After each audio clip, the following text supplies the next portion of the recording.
Chiar dacă natura nu ne prea răsfață în anotimpul alb, specialiștii în domeniul amenajării spațiilor verzi au găsit soluții. Gazonul care rămâne verde 365 de zile pe an.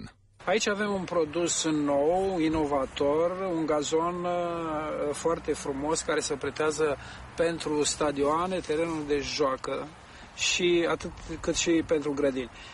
Avantajul foarte mare acestui gazon este că semințele germinează la o temperatură între 3 și 5 grade. Până anul trecut, Claudiu împrospăta gazonul în fiecare anotimp și, chiar și așa, iarna grădina nu mai era verde. Acum însă se bucură de același gazon în curte în toate anotimpurile.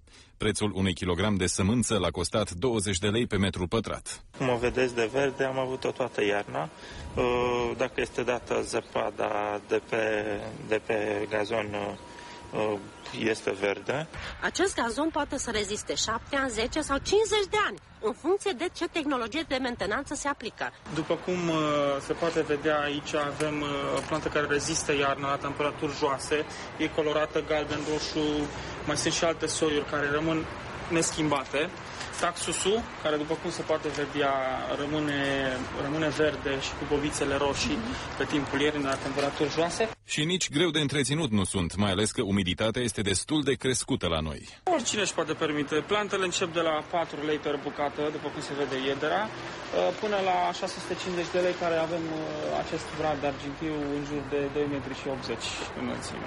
Așadar, cine a zis că iarna nu-i ca vara?